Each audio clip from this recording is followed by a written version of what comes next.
Once upon a time in the rolling hills of Nepal lived a young couple, Muna and Madan. They were newly married, deeply in love, and inseparable. Their little home echoed with laughter, dreams, and the simple joys of togetherness. But life, as it often does, tested their love. Madan, though content in heart, was restless in mind. He wanted to build a better life for his wife. The villages spoke of men who went to Lhasa, the faraway land beyond the Himalayas, to trade and return with gold and fortune. Madan too began to dream. If I go to Lhasa, he told Muna, I'll earn enough to lift us from poverty. You'll never have to worry again.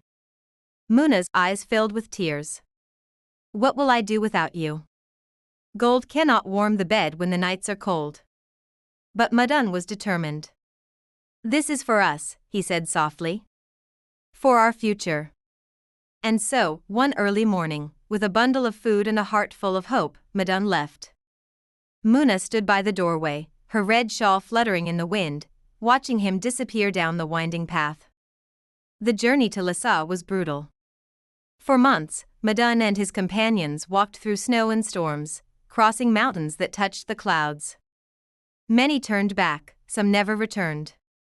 But Madan pressed on, thinking only of Muna, her smile, her faith, her waiting heart. Years passed. He prospered. The gold filled his sacks, but his heart remained empty. He longed to return home. When he finally began the journey back, disaster struck. On the way through the high passes, a deadly fever spread among the traders. Madan fell ill, weak and helpless, collapsing on the rocky trail. His friends, afraid of death, left him behind, whispering prayers but abandoning his body to fate. Madan lay there, burning with fever, delirious, alone under the vast sky. He thought of Muna, her face, her voice, her gentle hands. If I die here, he whispered, who will tell her?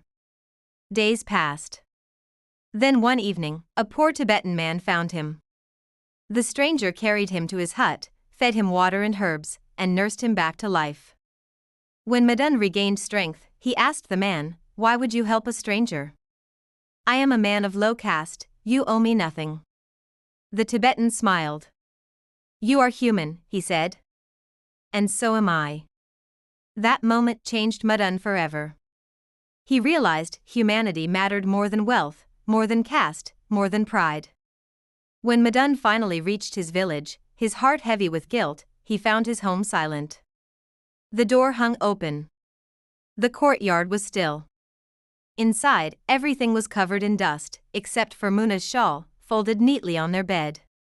The neighbors told him the truth. Muna had waited for years, praying each night for his return. She sold her jewelry to help the poor. She cared for his mother when she fell ill. And when hunger came, she starved quietly so his mother could eat. When word spread that Madan had died in the mountains, Muna's heart broke. She lit a small lamp by the window, the same one she used to wait by every evening, and whispered his name until her breath faded away.